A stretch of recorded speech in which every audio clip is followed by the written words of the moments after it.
pessoal, bem-vindos a mais um podcast nosso, uma conversa, né, no canal Esse Tal de Carbono. E a ideia do nosso podcast é trazer pessoas que trabalham na área de sustentabilidade ou as suas áreas são vinculadas à sustentabilidade. E eu tô aqui hoje com a nossa convidada, a Nathalie Hurtado. Tô muito feliz em ter a Nathalie aqui, porque a Nathalie vai falar pra gente de assuntos super interessantes vinculados também a finanças, a riscos climáticos de sustentabilidade.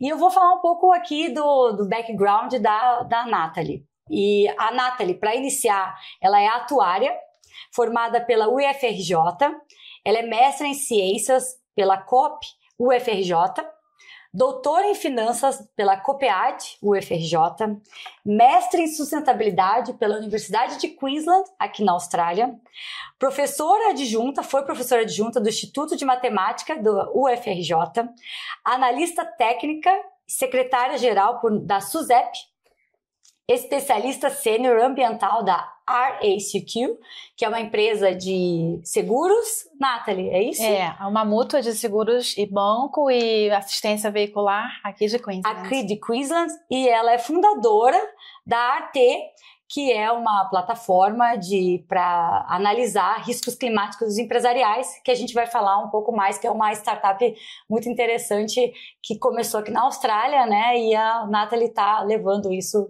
para o mundo. Bom, então vamos iniciar, Nathalie. Primeiro, eu acho que a primeira pergunta que muitas pessoas devem pensar e perguntar, o que é uma atuária? O que é ser uma atuária? Bom, eu gosto de dizer que a atuária é a matemática da proteção. Então, o atuário é o profissional que estuda riscos em geral, mas a gente foca em riscos que chamamos riscos puros, que são aqueles riscos cujas consequências sempre vão trazer algum impacto negativo que possa ser mensurado monetariamente. Uhum. Então, ele se difere do risco especulativo, que é o risco financeiro, puramente do banco. Então, você investe numa ação, você faz uma aplicação financeira, você pode ter um retorno positivo ou você pode ter uma perda. O atuário, não, ele só foca nos riscos puros. Por exemplo, a perda da vida. Então, a perda da saúde, ou a perda de um bem, perda de um patrimônio, são sempre eventos relacionados a uma perda que vai trazer um impacto negativo. Então essa é a grande diferença. Então, quando a gente fala de riscos climáticos, sim, é uma forma de analisar. Sim, por isso que eu acabei indo para essa área. Sim. Porque a minha formação é isso. E eu digo que é o matemático da proteção, porque o atuário, ele, através dos cálculos de probabilidade, das ferramentas estatísticas e dos seus conhecimentos financeiros, ele consegue fazer uma previsão de como esses riscos vão ocorrer, quando eles vão ocorrer, com que probabilidade eles vão ocorrer e que tipo de impacto negativo financeiro ele vai trazer. E aí as pessoas podem se precaver contra esses riscos. Daí a gente tem os seguros, os planos de previdência, os planos de saúde, tudo isso tem por trás o cálculo dos atuários. Então, Nathalie, para mim entender, porque uma coisa que a gente discute muito é que as seguradoras, elas não estavam preparadas para esse novo problema climático que a gente enfrenta e para medir valores financeiros desses seguros, né? Ótima pergunta, Fran. Vamos lá. Porque os riscos climáticos, eles impõem uma outra forma de ver. Normalmente, quando a gente estuda riscos puros, a gente se baseia no histórico daquele determinado acontecimento, daquele determinado evento. Então, se uma seguradora quer fazer uma precificação para um seguro de carro, ela vai analisar para aquele modelo de carro, daquele ano, o histórico de assaltos, acidentes, depende do tipo de risco que ela está fazendo o cálculo. Ok. Então, ela se baseia num histórico de eventos que ocorreram no passado. Com os riscos climáticos, isso não pode ser feito. Porque com as mudanças climáticas oriundas da ação humana, o passado não mais reflete o que vai ocorrer no futuro. E a gente tem, na verdade, diferentes possibilidades para esse futuro. Então, a gente não consegue prever o que vai ocorrer com base no histórico de eventos passados. Então, a gente não consegue saber como é que vai ser um furacão, né, que tipo de impacto ele vai trazer com base nesse histórico do furacão passado. Por quê? Porque com a ação humana, os eventos vêm se tornando mais frequentes e mais potentes, né? Eles vêm com maior intensidade e com maior frequência. Então, o histórico já não prevê o futuro. Então, a gente precisa de outras áreas científicas para fazer essa análise do risco climático. E as seguradoras, tu enxerga no modo geral, elas estão preparadas para enxergar isso? Para fazer essa análise? As seguradoras, elas vêm sendo impactadas fortemente pelos riscos climáticos, né? Principalmente as resseguradoras, que são as empresas que fazem o seguro das seguradoras.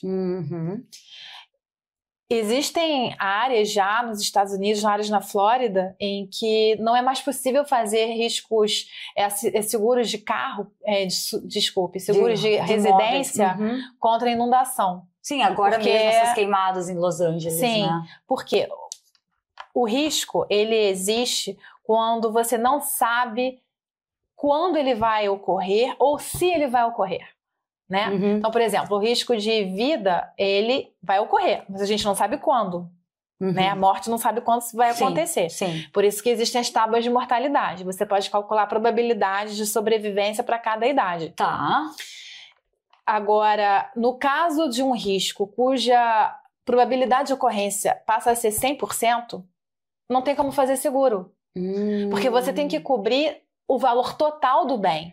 Então, para que você vai fazer seguro? Seguro você paga o quê? Uma fração do valor do bem, considerando que outras pessoas com risco semelhante ao seu vão pagar também valores semelhantes. Você vai fazer ali uma reserva. Tá. E quando ocorrer o evento, não vai ocorrer para todo mundo, porque não é 100% de probabilidade. É 60%, é 30%. Então, só algumas pessoas vão ser afetadas. E aí, aquela reserva vai fazer jus àquela perda daqueles determinados entes que sofreram a perda. Tá. Quando o risco passa a ser 100%, não tem viabilidade econômica. Entendi. Olha. Então, o seguro, as seguradoras, elas vêm sendo muito fortemente afetadas pelo aumento dos eventos, dos desastres naturais. E por conta delas estarem sofrendo na pele, elas estão se preparando mais. Sim, pensa no Rio Grande do Sul agora, né? Sim. Essa tragédia que aconteceu e que a gente viu milhões, né? E como a seguradora hoje vai ter dinheiro para pagar esses danos se foram milhares de pessoas afetadas, né? O que ocorre no Brasil é uma situação talvez um pouco mais drástica, porque o seguro é uma ferramenta acessível somente para a classe A. E para a classe B. Então, a gente tem uma grande lacuna de pessoas que elas não têm seguro ou elas estão com o seguro abaixo do valor que elas deveriam ter para os seus patrimônios. Então, eu não sei te dizer exatamente no Rio Grande do Sul, né, a gente sabe que muitas pessoas foram afetadas em várias cidades, empresas, provavelmente eles tinham seguro. Mas a gente não sabe se esses seguros estavam a valor correto ou se estavam aquém do valor que deveriam estar. E se as casas que foram afetadas, se elas tinham cobertura de seguro. Talvez não. Quando isso não ocorre, quando as pessoas não têm seguros, no final, quem paga é toda a população, porque o governo vai ter que cobrir, ter que criar políticas e que isso é repartido pelos impostos, por todo mundo. Entendi. Na verdade, então, agora, Nathalie, eu achei interessante, só puxando o gancho que tu está falando de riscos climáticos, de seguros, vamos pensar agora nas questões empresariais, né? Por que então hoje as empresas têm que se preparar para esse risco climático e qual é a importância disso, né? Sim. Bom, as empresas elas têm que se preparar para isso, talvez aí por dois aspectos. O primeiro é uma questão de sobrevivência operacional. Porque como as empresas, como todo mundo está sendo impactado por esses efeitos, né, dos desastres naturais, as empresas também precisam se precaver do que a gente chama de riscos físicos. Uhum. Então, isso aí inclui furacões, vendavais, tempestades, chuvas de granizo, secas, todos os tipos de eventos naturais que podem impactar a empresa, né, o seu prédio, as suas operações físicas ou até os seus fornecedores. Uhum. Porque uma vez que ocorra um evento que impacte alguma parte da cadeia de valor da empresa, ela também se torna afetada. Agora, isso pelo lado físico, material, de riscos físicos. Perfeito. Existe um outro aspecto, né, que eu falei, são 2 aspectos que eu vejo, que é a parte dos riscos de transição. De transição, isso. Então, pelos riscos de transição, o que inclui aí? São todas as mudanças que vão ocorrer devido à transição do mundo para uma economia de baixo ou zero carbono. Uhum. E aí inclui mudanças em tecnologia, mudanças na regulação, mudanças nas preferências dos consumidores, mudanças nos competidores. Então, todo o lado, vamos dizer assim, mais econômico. Sim. E também se torna uma questão de sobrevivência para a empresa. Porque se ela continua business as usual, como a gente fala, né?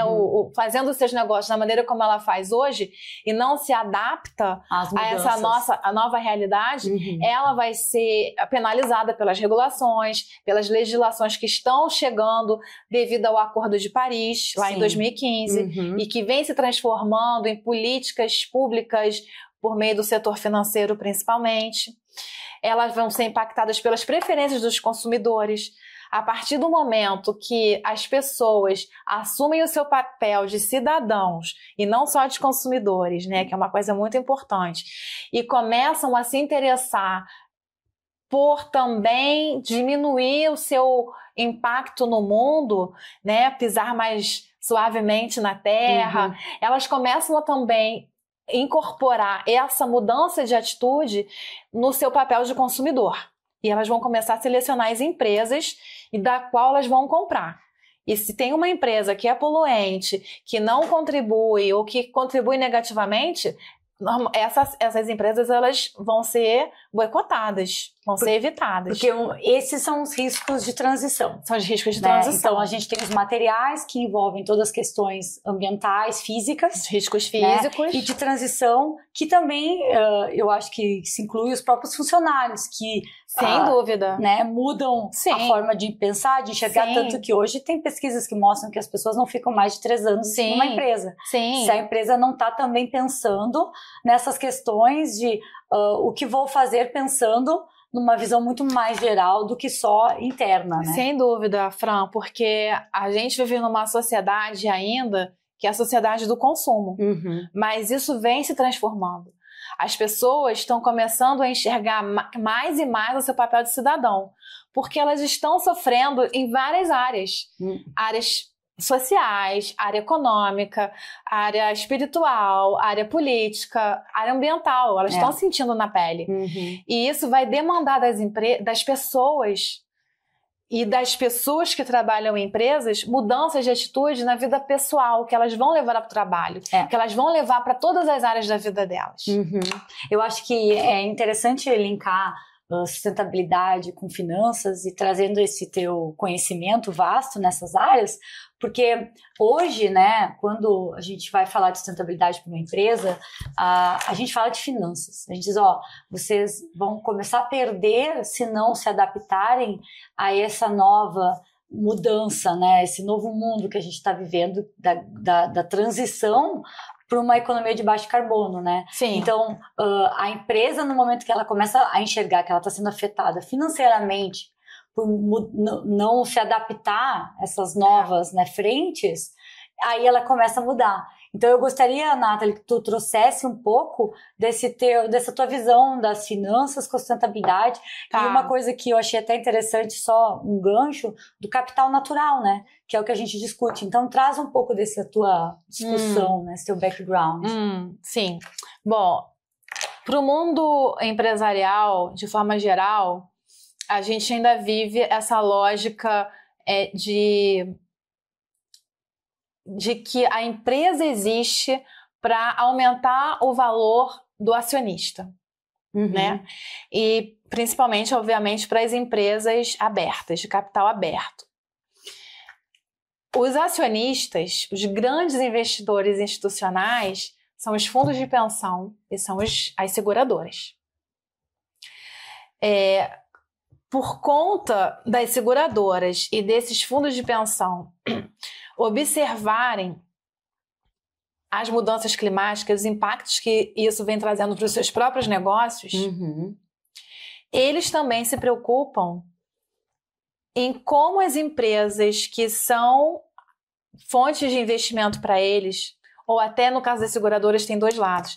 As seguradoras, elas oferecem coberturas de seguros, então são clientes, mas elas também investem o dinheiro que elas arrecadam das pessoas nessas empresas. Então ela tem o lado de investidora e de ofertar serviços. Tá. Então, como essas empresas elas observam os impactos nas suas finanças, esses investidores institucionais foram que, inclui aí também os bancos, foram os que pediram ao G20 que se fizesse o primeiro arcabouço de recomendação de como as empresas deveriam lidar com os riscos climáticos. E aí surgiu em 2016 essa força-tarefa que deu origem ao documento chamado TCFD, Task Force on Climate-Related Financial Disclosures. Então, esses investidores institucionais é que deram essa propulsão para que o FSB, o Financial Stability Board, convocasse, né, a pedido do G20, essas empresas e vários outros, né, stakeholders aí também entraram os reguladores no final para avaliar como as empresas deveriam analisar dentro dos seus mecanismos de gestão de riscos o seu risco climático, as oportunidades também que adviriam desse novo mundo e como elas deveriam fazer o disclosure. Para quê? Para que o acionista, o investidor, pudesse ter uma noção clara de como as empresas estão lidando com esse risco. Sim, tudo começou nessa visão de saber. A gente quer saber como você está preparada. Sim. Porque agora não é mais o que a empresa afeta o planeta, o environment. Também é como o planeta vai te afetar, né? As duas coisas. Esses dois mundos, lados, né? Que esses dois mundos. Como a natureza vai impactar as empresas, mas também como a empresa está impactando a natureza através dos seus produtos e serviços. E está impactando na sociedade através dos produtos e serviços, né? Sim. Isso. E aí se construiu esse primeiro arcabouço chamado TCFD, que é um grande documento que está dando origem a todas as legislações que estão ocorrendo no mundo. Está vinculado ao IFRS, né? O IFRS, sim, ele constituiu aí, ele, né, promulgou aí, lançou 2 standards, que são o IFRS 1 e o 2, né? O IFRS 1 e o IFRS S2. Isso. Que vieram do TCFD. E o TCFD tem essa visão. Existem outros arcabouços de mudanças climáticas, de riscos climáticos, mas por que o TCFD foi privilegiado? Porque ele fala do impacto financeiro. O GRI, os outros, eles falam mais do impacto social. O TCFD, ele fala do impacto financeiro. E é isso que os acionistas precisam saber. E tudo isso também veio como um resultado da crise de 2008. A crise de 2008, né, 2009, que teve aquela quebradeira no mercado financeiro, começando nos Estados Unidos e se alastrando por vários países do mundo, abriu os olhos de que existem riscos que são sistêmicos.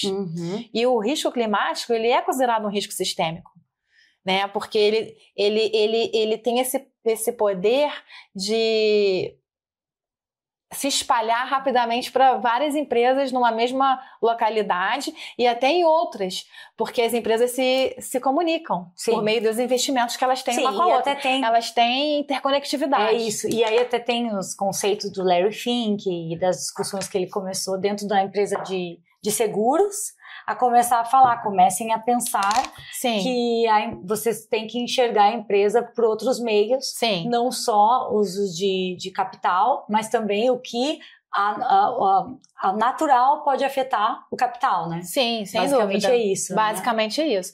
Então, o lado financeiro, respondendo a sua pergunta, ele contribui por esse aspecto, porque os investidores institucionais, que são os maiores investidores, os fundos de pensão, as seguradoras e os bancos, eles querem saber como as empresas estão se preparando para esse risco climático. E de alguma forma... Para evitar a quebradeira. Sim, e aí linka muito também com as leis que estão indo para os países, né? Porque todas as leis, as regulamentações que estão chegando, elas estão envolvendo o setor financeiro do país, né? Então, aqui na Austrália, a legislação de Climate Impact, que começou agora em janeiro de 2025, né? Ela é o setor de finanças do país que de alguma forma está dando uma visão de como tem que ser avaliado.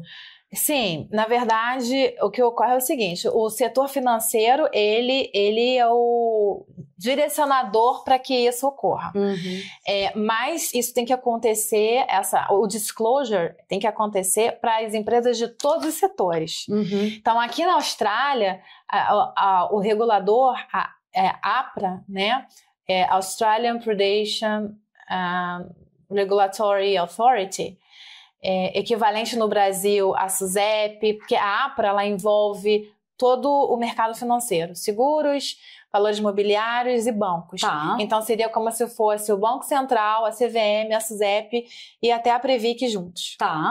É um grande regulador da área prudencial. Ou seja, o regulador prudencial é aquele que analisa, faz a supervisão de riscos prudenciais, riscos relacionados à solvência das empresas, basicamente. Então, na Austrália, começou pela APRA, né, e direcionava-se somente ao mercado financeiro. A essas empresas, a esses setores que eu falei, seguros, bancos e valores imobiliários. Perfeito. A legislação que agora que foi promulgada aqui na Austrália, ela é muito mais ampla. Ela é para todos os setores. Sim, ela envolve muito mais que empresas que estão na Bolsa de Valores. Exatamente. E por isso que ela vem sendo... Ela estipulou valores, né? Quanto de revenue, de receita aquela empresa tem. Se ela tem mais de X, ela tem que report o que ela tem feito em termos de climate impact, né? Na verdade, a legislação, ela está sendo... promulgada, né, vamos dizer, efetivada em 3 fases. E aí, a primeira fase são para as empresas grandes, a segunda fase para as empresas médias e a terceira fase para as empresas menores. Que vai até 2020, acho que 2027, 2028. No financeiro de 2027. Isso. Então, para diferenciar o que é uma empresa grande, uma empresa média de uma empresa pequena, é que tem esses limites para você saber. Aí depende de receita, mas também de número de funcionários. Isso. Então, essa legislação é para todos os setores, sendo que, como eu falei antes, para o setor financeiro já começou anteriormente. E estava sendo tocado pela APRA, que é o regulador prudencial. Agora, a legislação que agora foi lançada, né, ela é para todos os setores e ela está sendo tocada pelo Tesouro e pelo regulador de riscos de mercado. Então, é o regulador que observa como as empresas se comportam com os consumidores. E como a gente pode avaliar lá no Brasil, é como se fosse que órgão?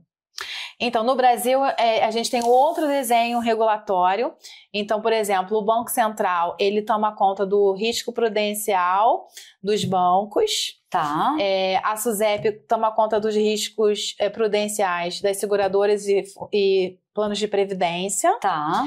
A CVM é mais riscos de mercado das instituições financeiras. Sim, que estão na Bolsa de Valores. Que estão na Bolsa de Valores. E a Previc riscos prudenciais e de mercado dos fundos de pensão. Tá, eu estou tentando fazer isso para ver como tu vê que isso vai chegar no Brasil também, porque é o que a gente fala, essas legislações elas estão iniciando em vários países até chegar em todos, né? No Brasil,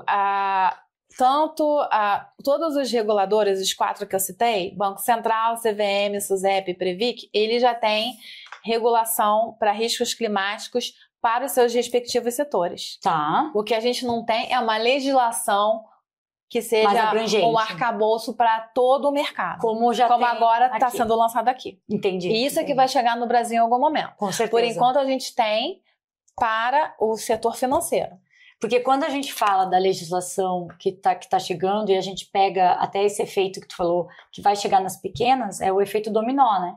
Porque o que a gente está observando aqui na Austrália é que as grandes, que já estão começando a precisar apresentar mais informações, né, desse impacto que elas têm dentro dessas áreas, elas vão começar a solicitar para os suppliers, né, para os fornecedores delas, mais informações. E esse fornecedor, ele pode ser uma empresa pequena, mas ele vai ter que começar a entender também cálculo de carbono, questões numa visão de sustentabilidade, até de modern slavery, né, que a gente fala aqui, que já tem uma legislação que pede para saber o trabalho escravo moderno, né, porque de alguma forma, e eu quero trocar essa ideia, a empresa hoje, ela tem que assumir que ela também é responsável porque ela está contratando. Sem dúvida. E se essa pessoa que ela está contratando, de alguma forma, existe uma exploração de pessoas, né, ou questões afeta ambientalmente, rios, ela, de alguma forma, é também culpada disso. Sim, sim. Então, eu acho que é esse trabalho que, quando eu falo sempre desse efeito dominó, é isso. Existe responsabilidade de ambas as partes, né? Sim, sim. E isso envolve um financeiro de uma empresa, porque se uma empresa dessas, de alguma forma, ela está contratando uma empresa que tem todo um histórico irregular, isso recai sobre ela também, né? Sem dúvida. Então, cada vez esse trabalho está sendo mais, estando mais, essa preocupação mais ampla numa visão geral, né? Sim. E aí, eu vou trazer esse gancho para a questão da legislação, né, Nathalie? Porque a gente está tendo a lei aqui que está vinculada, então, de alguma forma, a finanças. Por quê? Porque o setor financeiro das empresas hoje estão começando a ter que entender sobre um assunto que antes não era parte deles, né? Sim. E aí entra essas questões de como é que eu vou avaliar esses riscos, né? Eu acho que troca um pouco, então, de análise, assim, por uma empresa iniciar a entender como é que eu vou começar a analisar tudo isso se eu não, às vezes, nem só o setor financeiro, mas a empresa tem um RH e ele vai precisar começar a entender sobre isso, sabe? Sim. Então, bota uma visão mais geral pra gente. Olha, Fran, pela minha experiência trabalhando numa empresa grande aqui na Austrália, né, a RACQ, ela está no grupo 1 dessa legislação nova, então ela é considerada uma empresa grande. Ela então tem que apresentar agora em 2025 já um Sustainability Report. O disclosure dela de risco climático. Tá. O que eu vejo, primordialmente, é importante que o grupo de executivos, o board de governança esteja envolvido, compre a ideia. Isso aí é sine qua non. A gente tem que ter a direção vinda de cima. Não adianta você ter uma área de sustentabilidade dentro de uma empresa se simplesmente para clicar uma lacuna ali que você tem que ter para dizer para as pessoas para os seus consumidores, para os seus reguladores, que você tem ali uma área que está olhando isso. Não adianta. Tá. Porque as coisas não acontecem só tendo uma área. Você tem que ter um patrocínio dentro da empresa, dos altos executivos, para que toda a empresa entenda que aquela nova forma de fazer negócios, porque inclui tudo. Inclui tudo. Como que você vai comprar, de quem você vai comprar, quem são os seus fornecedores, como é que você vai embalar, se você tem um produto físico, que tipo de destinação você vai dar para os materiais que você utiliza. Como você vai educar sobre essa destinação. Exatamente. Então, envolve todas as áreas da empresa. Então, não é um setor sozinho que vai conseguir fazer essa transformação. Você tem que ter um patrocínio dos altos executivos. E aí, por isso que a governança é tão importante. A governança corporativa. A partir do momento que você tem esse patrocínio, começa-se a se pensar em estruturas de governança dentro da empresa, de como esses riscos vão ser analisados, gerenciados e como essas informações sobem para as tomadas de decisão dos altos executivos e como elas descem. Então você começa a criar instâncias, comitês, políticas, de como isso tudo se comunica dentro de uma empresa. Porque bem o que tu falou, né? É uma nova forma de enxergar a empresa. É uma nova forma de você fazer negócio. Inclusive, como você estava falando, com quem você vai fazer parceria. Porque vai cair sobre você. E essa parceria inclui compra, investimento. Onde você está investindo o seu dinheiro enquanto empresa? Porque as empresas também investem. Como é que você lida com o seu consumidor? O que você está passando para ele? E como você lida com o seu funcionário, né? Com o seu funcionário. Como é que você vai com certeza trazer o funcionário para esse novo mentalidade empresarial? Porque às vezes ele não tem isso dentro da vida pessoal dele. Porque sabe uma coisa, Nathalie, que eu acho muito engraçado? Às vezes a empresa, então tá, a gente tem que calcular o carbono. Aí eu digo, não é só calcular o carbono, vocês têm que mudar uma mentalidade vocês têm que começar a repensar um processo, porque só calcular e criar práticas, essas práticas envolvem pessoas, envolvem fornecedores, porque para reduzir esse carbono, envolve pessoas, envolve o teu fornecedor, envolve a forma que tu vai comunicar, envolve as ferramentas que tu vai usar.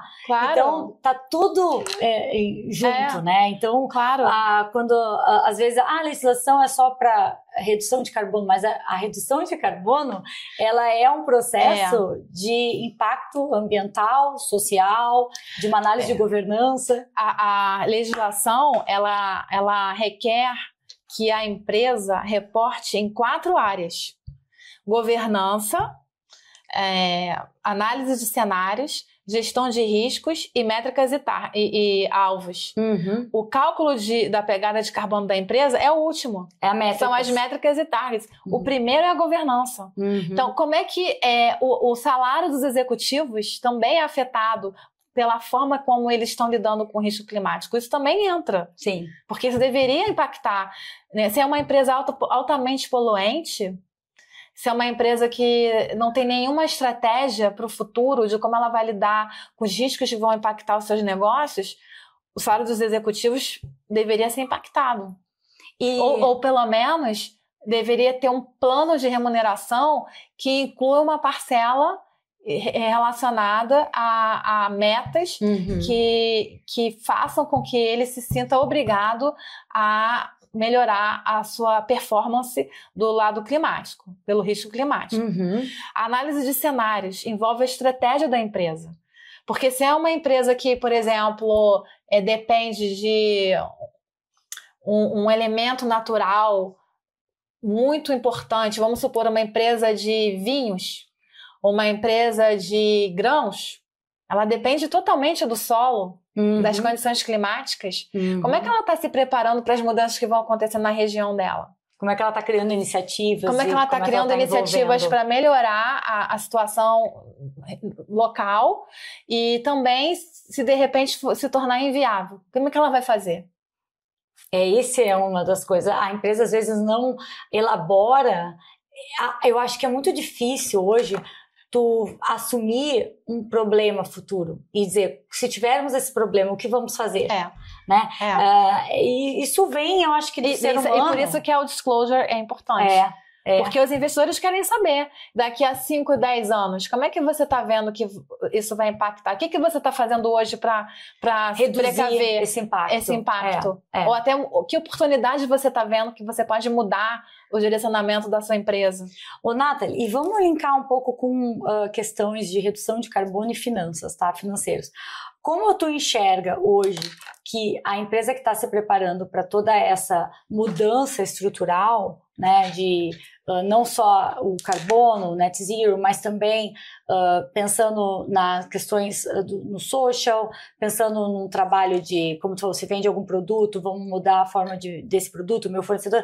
Como é que tu acha que isso vai trazer resultados, né, fora, porque a gente fala, se a gente analisar a pesquisa, a gente já vê que esses resultados acontecem, mas eu queria que tu explicasse, assim, como mostrar para a empresa que isso vai impactar numa melhoria dela contínua e ela vai ter um ganho, um retorno em tudo isso. Sim, é porque isso é uma pergunta que muitas empresas fazem, né? Elas veem, a princípio, o custo. Sim. Sempre o custo vem à frente. Mas o que elas não estão, talvez, contabilizando é o quanto elas vão perder se elas não fizerem nada. O quanto custará a inação. Isso é essa palavra, inação. Né? O quanto custa a inação? A inação custa muito. Custa, inclusive, a sobrevivência dela, dependendo da área em que ela esteja. Agora, tem um outro lado, que é o lado das oportunidades. Que aí ela pode ter até ganhos.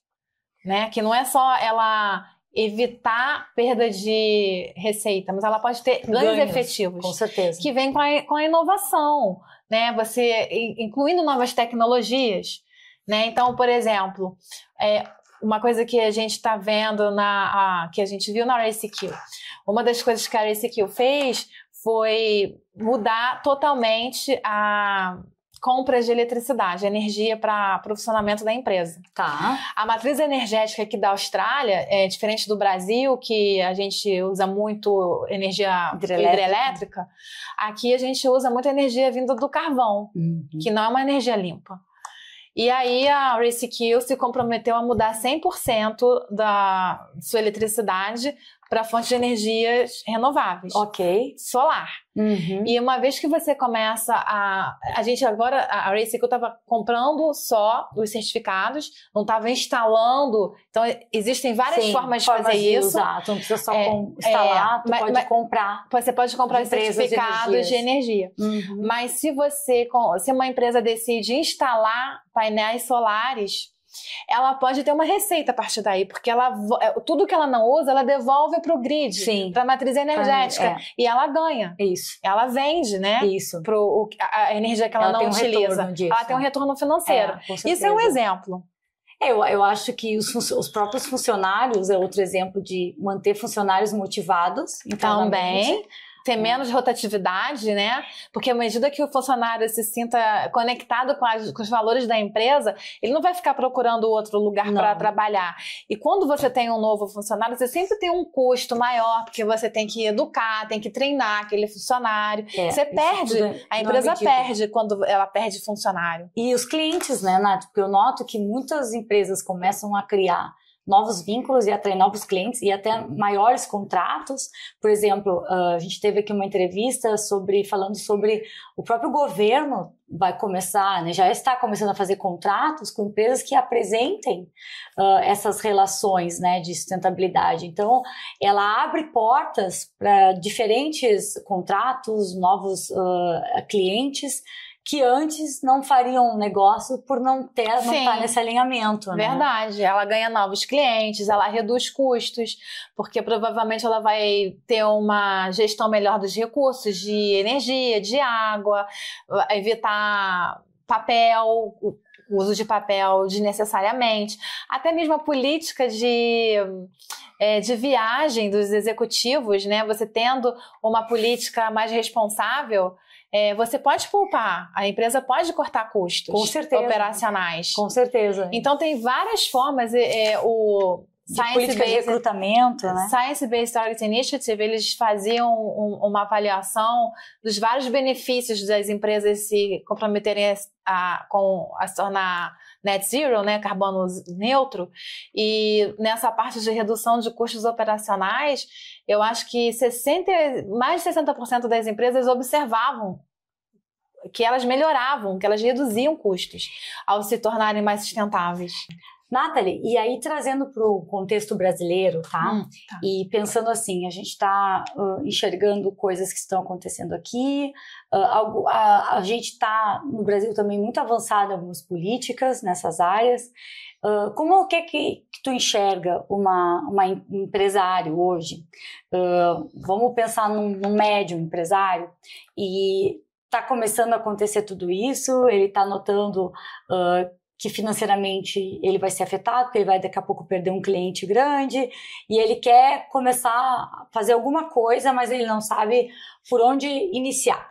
Porque eu acho que aqui a ideia é a gente também trazer como é que eu inicio, né? Agora, trazendo a tua visão de finanças e todas essas questões, o que tu acha que é um primeiro passo desse empresário? O que ele deveria fazer?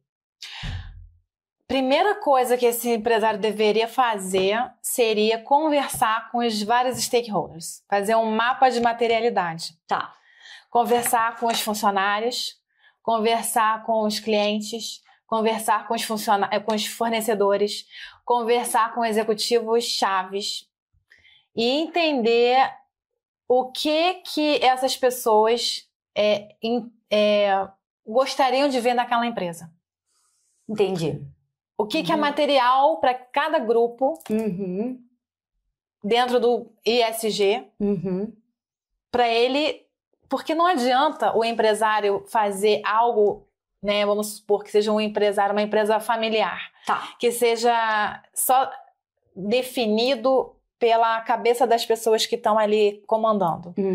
Porque a maneira melhor que você tem de envolver as pessoas num propósito comum é você conversar com todo mundo.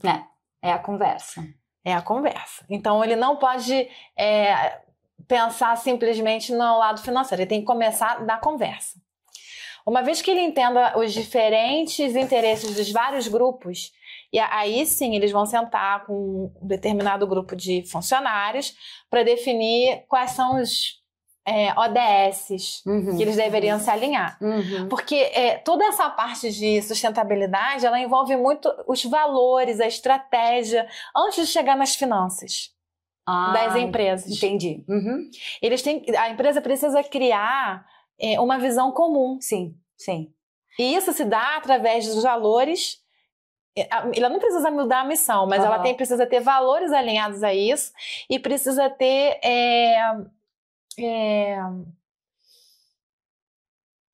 um arcabouço que vai dar os direcionamentos por onde os funcionários têm que seguir. E isso vai ser retratado pelos ODS, os Objetivos de Desenvolvimento Sustentável. É bem interessante tu trazer essas questões das finanças, porque eu acho que o que primeiro faz a empresa, né? Eu enxergo que o que primeiro faz a empresa iniciar o processo ela está sendo afetada financeiramente. E às vezes ela nem está sendo, mas ela vai ser. E ela está assim, eu não sei por onde eu começo, mas eu estou vendo que eu preciso me mexer. Que preciso me mexer. Então, a dica, né, vamos sentar e vamos conversar com as pessoas da empresa e vamos conversar com quem compra o produto, quem é o teu fornecedor, para entender as expectativas. Exatamente. Aonde eles estão e as expectativas. E então aí a gente criou esse grupo e aí o segundo step seria como é que vamos agora criar essas iniciativas baseadas na nossa materialidade. Dentro do que esses diferentes grupos respondem, existe também a missão da empresa. Né? E aí a empresa tem que fazer essa comunhão. O que disso daqui fala com a minha missão? E aí quem sabe realmente sobre isso são os executivos da empresa. E o que eu noto às vezes, dependendo da empresa, é que ela tem que até realinhar a missão. Às vezes sim. Porque, às vezes sim. Com certeza, porque a missão não está indo ao encontro Sim. de algumas mudanças, né, que ela tem que tomar. Então, ela tem que reavaliar qual é a missão dela como empresa.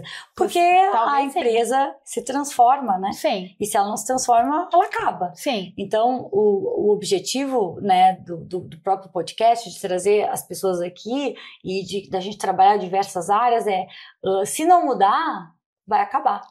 Sim, vai acabar. Porque a gente traz pessoas técnicas para poder mostrar o que está acontecendo com o mercado. Eu acho interessante essa área das finanças e de enxergar tudo isso, porque tu tem essa visão do risco climático junto com o financeiro, né? E eu acho que é esse a análise que tu faz quando tu cria alguma iniciativa como tu criou para a RACQ, porque eles tinham que report isso, e dentro da tua da plataforma, né, na parte de riscos climáticos, que a gente tem que falar um pouco mais.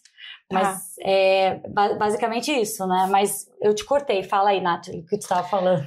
Não, é isso. Eu acho assim, antes de pensar em números, você tem que pensar nessa questão dos valores, na missão, porque você precisa alinhar todo o seu corpo funcional com o seu propósito. E se você está fazendo alguma coisa que é muito diferente do que você vinha fazendo, você tem que realinhar os valores e a missão. Aí, uma vez que você entende o que são essas diferentes expectativas, como ela relaciona com a sua missão, você define os ODSs. A empresa define quais são os objetivos de desenvolvimento sustentável que ela vai se alinhar. Esses ODS... Que não precisam ser todos, né? Não precisam ser todos. Ali. Ela vai definir alguns que falam com ela, justamente por isso que ela tem que fazer a correspondência com a missão. Isso. Os ODS, eles têm alguns alvos, né? Alguns indicadores, vamos dizer assim, que ajudam a empresa também a definir os seus próprios indicadores de performance. A partir daí, ela tendo... E aí eu estou falando até de algo que é maior do que risco climático. Envolve o social, envolve a governança, como ela faz parcerias, envolve muitas coisas. E aí, a partir daí, a empresa precisa se comprometer com um plano de ação climática. Foi esses passos que a gente seguiu na RACQ.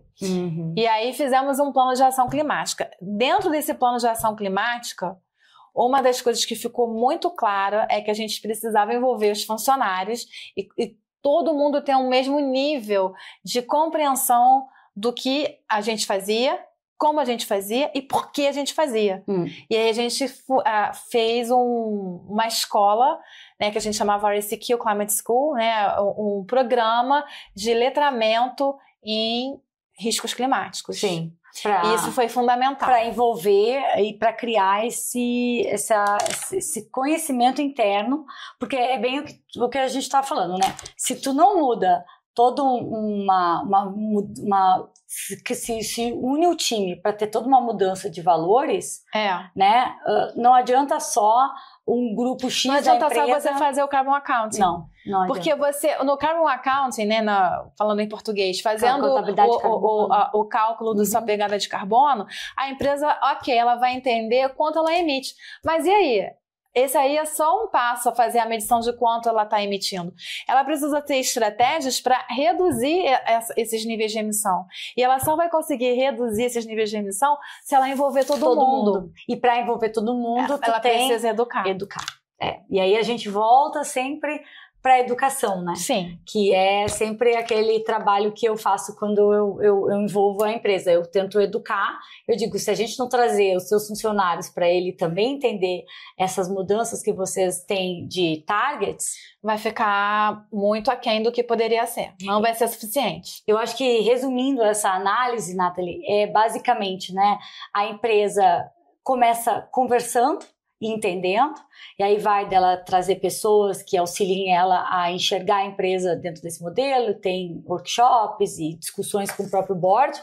Ok, estamos aqui, está alinhado com a nossa missão? Não está? Vamos reestruturar a missão.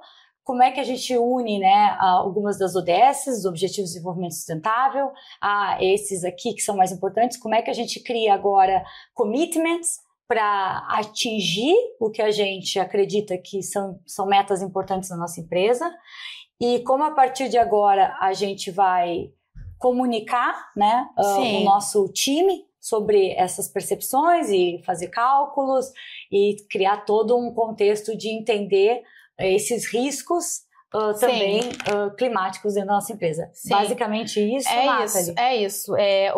A contabilidade, né? Você fazer o cálculo da pegada de carbono é importantíssimo, mas não é suficiente. É aquela condição matemática necessária, mas não suficiente.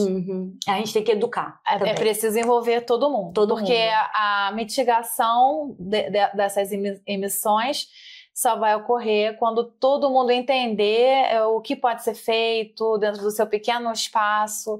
E todo mundo pode contribuir de alguma maneira, seja economizando energia, né, lidando melhor com a água, ou até tendo ideias, né, de fazer coisas de forma diferente, procedimentos de forma diferente. E ter estratégias diferentes, lançar novos produtos, novos serviços. Porque eu acho que é tudo caixinhas que a gente vai organizando, né? Sim. Eu trouxe aqui uma pessoa que é o Daniel, e ele falou sobre automatizar os dados de ESG. Então tá tudo conectado. Como é que depois a gente vai começar a colocar isso de uma maneira que a gente possa medir os KPIs da empresa e ver que tá mudando? Porque a gente está falando dependendo do tamanho da empresa, né, de volume enorme de dados. Tanto são dados para coletar, para fazer o cálculo, né, da pegada de carbono, como depois os dados de acompanhamento, de como determinadas iniciativas estão, de fato, reduzindo as emissões. Então, a gente está falando de muito dado. Então, a parte de TI é fundamental. É ter dados estruturados e interfaces que comuniquem com os tomadores de decisão de uma maneira também muito direta é importante. Eu acho que agora vai ao encontro, porque a gente está falando aí de uma empresa maior, e a gente está falando uma média, uma pequena, e dependendo do tamanho, tudo pode começar de um jeito menor. Claro, né? Eu acho que e que vem ao encontro um pouco agora da startup. Conta um pouco da Arte pra gente e da ideia, né? E como é que é essa plataforma, o que vocês trabalham. Acho que é interessante para o pessoal entender. Tá bom. Bom, a Arte, a ideia que eu tive surgiu ainda quando eu estava trabalhando na SUSEP no Brasil e aconteceu aquele desastre de Mariana, que a Vale e a BHP, né, eram as duas mineradoras que investiram na Samarco e teve aquele desastre natural absurdo, horrível, impactou toda a bacia do Rio Doce, aldeias indígenas, chegou até o Oceano Atlântico, uma devastação horrível. E na época a gente analisou na SUSEP a parte do seguro e somente 9% do risco estava assegurado. Embora exista no Brasil uma legislação ambiental muito forte, muito boa, mas a aplicação da lei é muito fraca. E não tinha seguro. Nada, não que o seguro fosse ser a solução para o problema, mas ajudaria as pessoas, ajudaria a recuperação do ecossistema, poderia ajudar muito mais. Não existia seguro.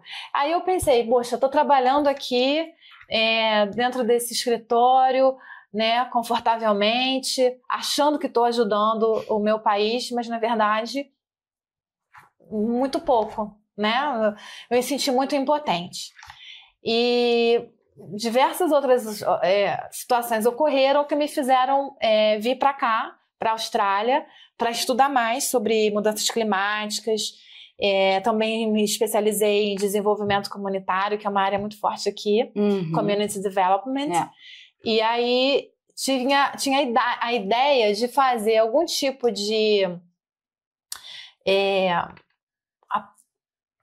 coleta, né, plataforma, coleta de dados que pudesse mostrar para empresas que fossem fazer parcerias o nível de risco daquelas que elas estão se relacionando. Tá. E aí foi a partir daí que surgiu a ideia de fazer uma plataforma, e aí a coisa foi evoluindo, né? Então a ideia seria fazer uma plataforma que pudesse mostrar um pouco do risco ambiental que as empresas estão sujeitas. Uhum. E me juntei com uma das professoras, uma das pesquisadoras da UQ, que é a Safira. Ela se tornou minha cofundadora, e a Safira tem uma pesquisa vastíssima em finanças sustentáveis, justamente nas metodologias que são utilizadas para medir o risco corporativo ambiental, né, climático, principalmente. Não ambiental, climático. O ambiental é maior. E aí a gente começou a desenvolver a plataforma, e o objetivo principal da Arte significa, ela é um anagrama de Earth, da palavra Earth, Terra, planeta Terra, mas também a nossa Terra, né? Que tudo vem da Terra, tudo que a gente tem, né? Uma roupa, uma aliança, tudo vem da Terra. Do minério, do que a gente planta, né, e que colhe.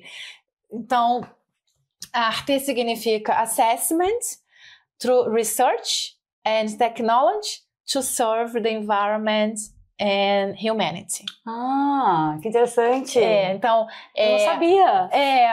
É um anagrama de Earth e tem esse significado, que em português seria... avaliações baseadas em pesquisa e tecnologia para servir à natureza e à humanidade. E como é hoje a plataforma? Explica pra gente. Então, hoje a plataforma ela faz o cálculo da pegada de carbono de uma empresa. Então, a empresa disponibiliza dados? A empresa tem 3 formas de imputar os dados dentro da plataforma. Uma é um cenário de dados por uma planilha Excel, que ela preenche. A outra é ela ir digitando na dentro própria plataforma, que fica na nuvem, os dados que ela inclui. E a terceira é por um API, né? Que ela faz uma conexão direta na empresa, no sistema da empresa. A partir desses dados, que a gente classifica em escopo 1, são emissões diretas, escopo 2, emissões advindas de eletricidade, e escopo 3, emissões da cadeia de valor, a gente calcula a pegada de carbono da empresa.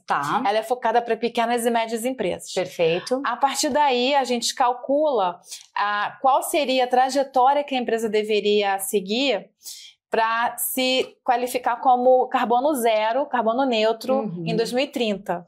Então a gente dá os limites. A gente segue a metodologia do Science Based Targets Initiative. Ok, para 2030. Da qual a Safira é uma das colaboradoras. Isso, ela é do grupo de pesquisa do SBTI.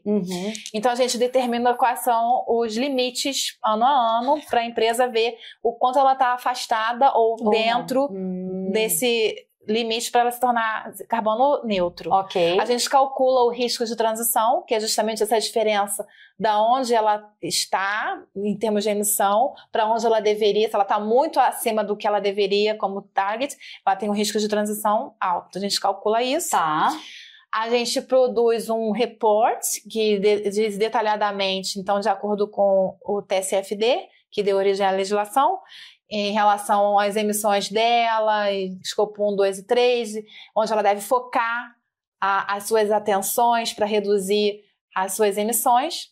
E a gente desenvolveu também uma área dentro da plataforma que a empresa pode fazer análise de cenários. Então, se ela pode experimentar que tecnologias que ela gostaria de tentar para diminuir suas emissões e avaliar o custo financeiro e o abatimento de carbono que ela tem na implementação dessas metodologias e comparar elas. Então, a gente dá um gráfico que chama Marginal Abatement Cost Curve. Então, seria uma curva de abatimento marginal do... MAC, né? Que MAC, chamam, né? Isso, E aí a empresa pode construir cenários de transição. Eu posso implementar uma mudança... Sim, porque ela vê o que vão ter menor custos dependendo da mudança que ela, né, faz uma análise. E eu sei um pouco porque eu fiz alguns projetos envolvendo Mac. E aí é bem, realmente uma plataforma que ajuda a calcular, é bem interessante, porque fazer essas análises são bem profundas. E difícil para a empresa até observar se ela investe em energia eólica, em energia solar, ou, né, dependendo de qual ela vai. E a gente faz isso investir. de uma forma automatizada. Então, ela pode experimentar coisas ali, para ela ter uma primeira noção. Né? É claro que a partir daí ela vai refinando com os dados mais reais que ela tiver. E quem geralmente da empresa vocês indicam se é a pessoa responsável para colocar esses dados? Depende a pessoa? Depende. Tem empresa, a gente tem... Vocês têm uma parceria com uma empresa de minério, né? A gente tem um cliente que é uma mineradora.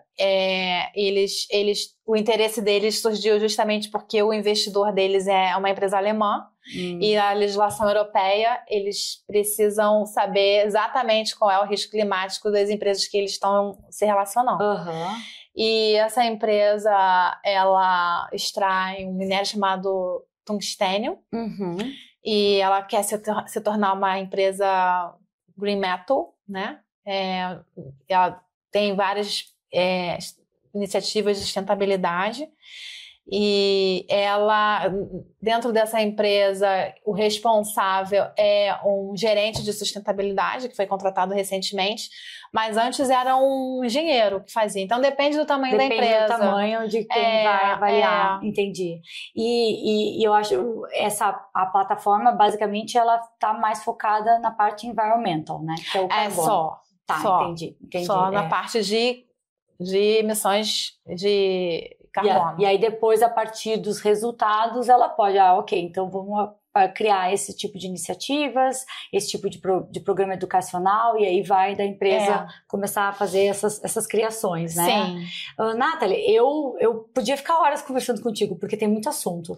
A gente, conversando antes aqui do podcast, também sabia um pouco da história da Nathalie, né? E a Nathalie é filha de peruano com baiano. Boliviano com baiano. Então tem umas histórias muito interessantes e também essa relação indígena, né, Nathalie? Sim. Que a Nathalie tem, trabalha e atua e fala sobre, né? Essa forma também. Tu escreveu um livro, né, Nathalie? Escrevi. Na verdade, eu sou uma coautora, né? Mulheres na Atuária. E tem outras atuárias falando, e eu conto um pouco da minha trajetória, minha jornada. Desde que eu nasci até hoje. E eu acho muito legal, assim, que a gente estava conversando, porque acho que todo mundo tem uma parte da sua história que começa a notar essa tendência a servir também a pensar no meio ambiente, pensar no social, e a Nathalie tem um pouco dessa história, né, de quando estava trabalhando muito focada ainda nas finanças, de como tu poderia, né, começar a te envolver com essa parte da sustentabilidade, né, Nathalie? Sem dúvida, Fran, isso foi uma coisa, esse amor pela natureza foi uma coisa que sempre esteve em mim. Eu cresci num subúrbio do Rio, muito árido, na verdade. Eu vim de uma família de classe média baixa e eu me lembro na minha infância que eu morava num lugar que não tinha árvore, não tinha pássaro. Isso, muito pequena, eu achava triste. E, enfim, eu não vou contar aqui a minha história desde sempre, né? Mas isso sempre esteve ligado em mim. Eu sempre tive uma habilidade muito grande para matemática e acabei indo para essa área, né? E matemática, finanças, eu tive muita facilidade. Mas tu sempre notava, eu acho que um pouco da tua história é que tu sentia uma necessidade a mais de fazer só... Exatamente, é aí que eu ia chegar. Acho que talvez sempre eu tive essa preocupação de retornar também aquilo que eu aprendi. Eu estudei em escola pública a vida toda, praticamente. E eu tinha essa necessidade de devolver para o país, né, no Brasil, caso, tudo que eu aprendi, tudo que eu tive a oportunidade de fazer. Do antigo ginásio ao doutorado, eu estudei em escolas públicas. E por isso eu tive esse pensamento coletivo. Então, eu fui professora antes de ir para o órgão regulador. Mas chegou um momento que eu comecei a ver, como eu contei aqui no caso do São Marco, né, do acidente lá na Vale, que o meu trabalho, embora eu tivesse esse desejo de devolver a população, eu devolvia muito pouco, em termos práticos. Fica muito na teoria. Muito, né? Na teoria. Porque, institucionalmente, os nossos órgãos ainda estão voltados para o capital. E a academia também, né? A universidade. Tudo, o nosso sistema todo está voltado para o capital, para quem é dono do capital, e não para as pessoas. E eu queria, na verdade, atingir as pessoas. Sim, trazer uma linguagem comum para as pessoas entenderem também, Nathalie. Exatamente. Então, a partir de... Eu sempre me questionei muito, e aí cheguei aqui, né? Ainda não realizei metade do que eu gostaria, mas um pouquinho que a gente faz já faz uma diferença. Já faz muito, Nathalie. Tem muita... eu falo sempre do Beehive, né? 1% better every day. Com certeza tu faz muito mais de 1% better every day. Eu acho que a gente tem que fazer outro podcast para falar sobre isso. Então, Nathalie, para finalizar o nosso podcast, eu sempre faço duas perguntas, né? Uma sempre eu gosto de linkar muito pesquisa, livros, porque eu acho que o conhecimento é algo que ninguém tira da gente.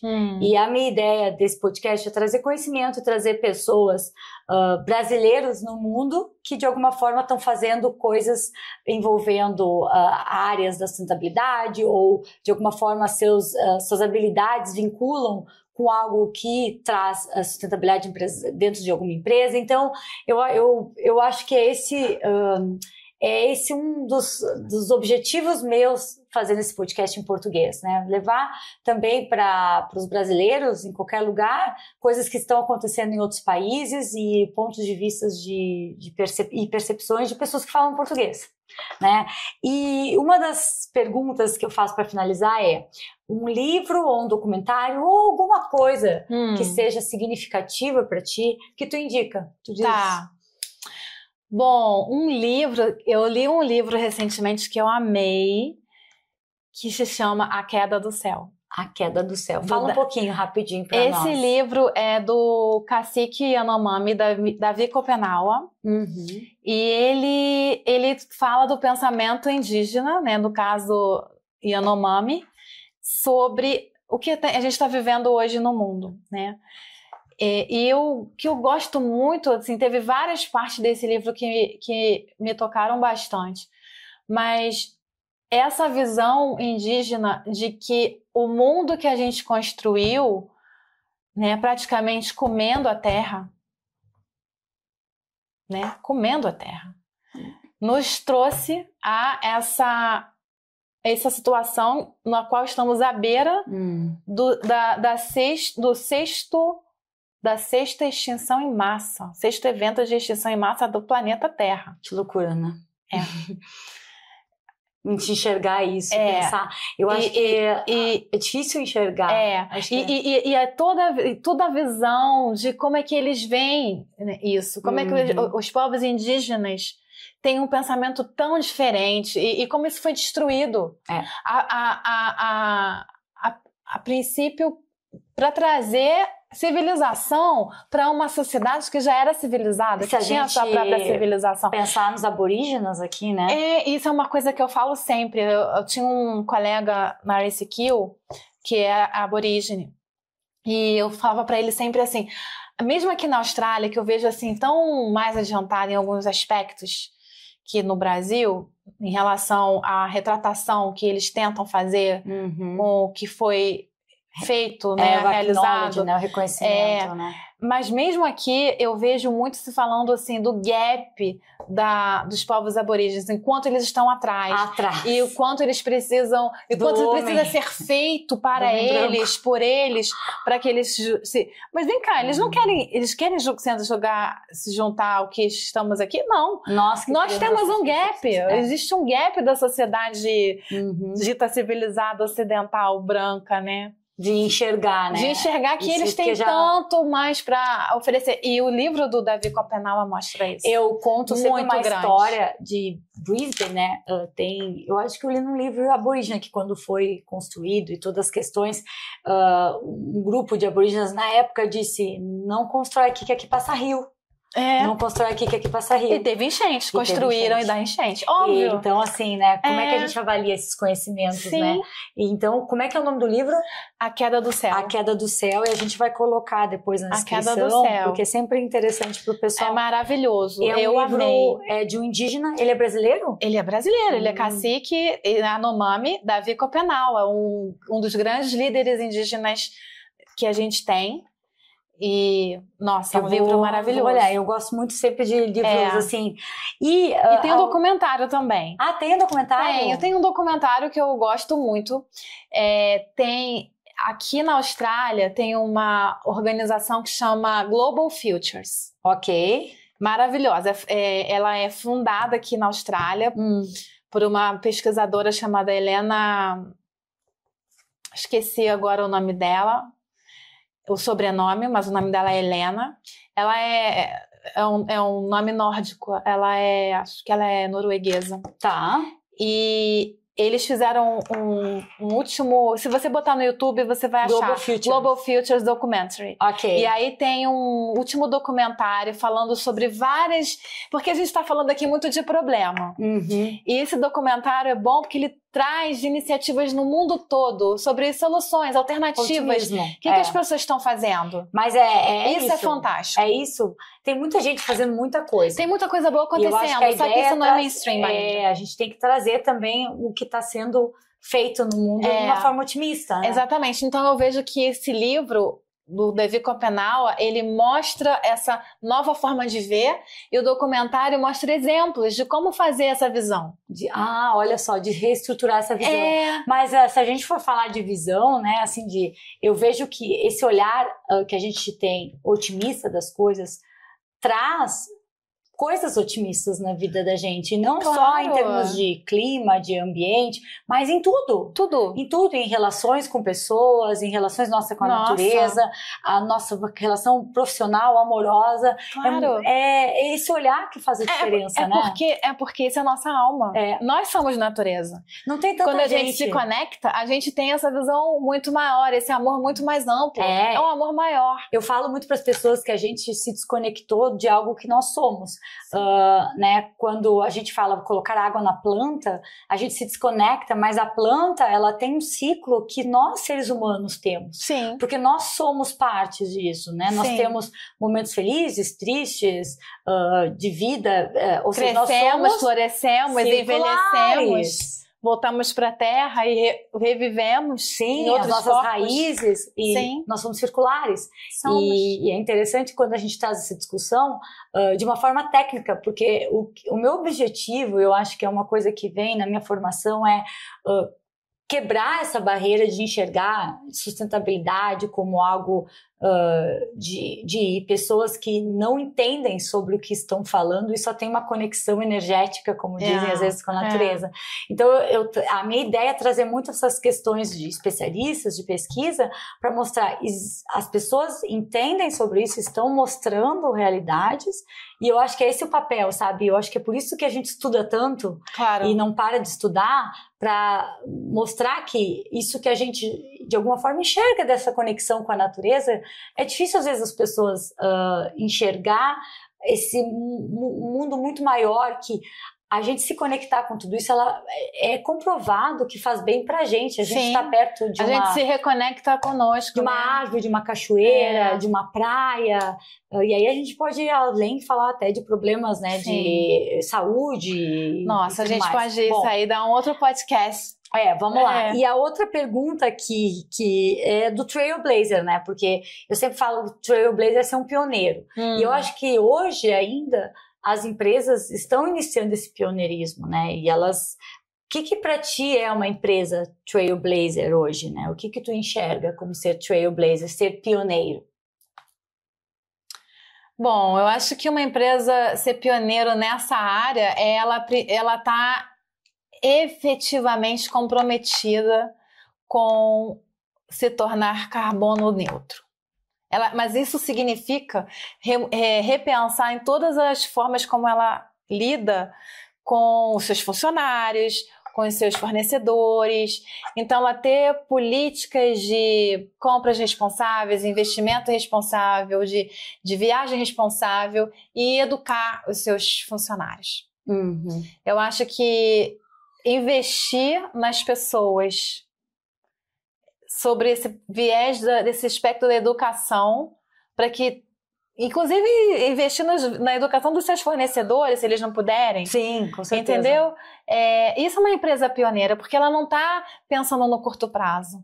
É uma empresa que está enxergando a longo prazo. Ela está enxergando potencialidade de inovar, reduzir custos hoje, mas inovar ao longo do tempo e se manter ativa, relevante ao longo dos anos. E aí a gente sempre volta para o básico, que é educar, né? Sem dúvida, né? Eu acho que Porque você só transforma os corações, né? Transformando as mentes. Uhum. Uhum. Sem transformar as mentes para as pessoas... Porque isso aqui está conectado. Então a gente precisa transformar o comportamento das pessoas. E isso tem que vir junto, mente e coração.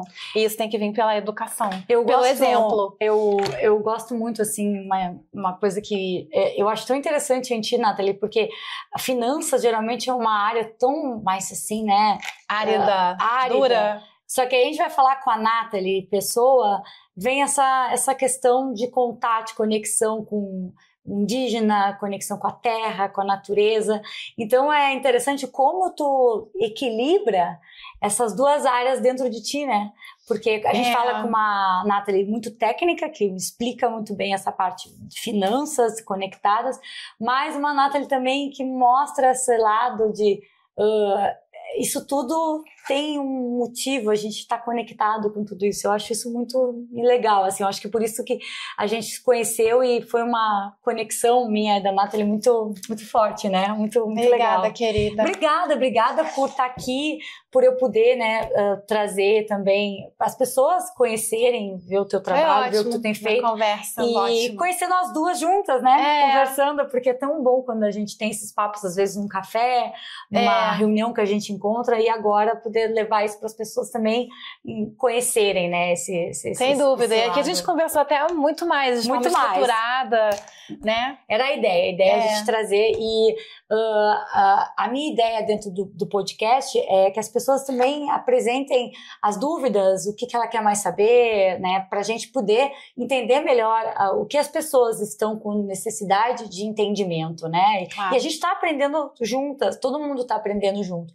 O que eu sempre lembro é aquela partezinha que tem que inscrever-se, né? Subscribe, se inscrever no canal, no YouTube, no Spotify, acionar o sino. Quanto mais pessoas entram no podcast e levam essa mensagem, o algoritmo entende que é uma mensagem interessante, e a ideia é a gente poder espalhar informação, né? Claro. Esperança, clara, fácil. Né? E também esperança, porque as pessoas andam muito desanimadas, né? A gente tem que trazer o assunto técnico e assim, práticas. Como a gente pode colocar isso em prática agora? Como a gente não precisa começar milhões de coisas, iniciar um processo. Então, a ideia é de trazer pessoas que auxiliem também nesse primeiro passo, seja da empresa ou seja uma pessoa que está querendo reestruturar sua carreira e entender o que pode fazer. Então, eu acho que é esse o objetivo. Muito obrigada, né, por ter ficado até agora olhando nosso podcast. Eu vou colocar mais informações do que a gente falou, dos livros, do documentário, todas as dicas da Nathalie. E eu vejo vocês na próxima aqui no canal, no Esse Tal de Carbono. Tchau. Tchau, obrigada, querida. Querida.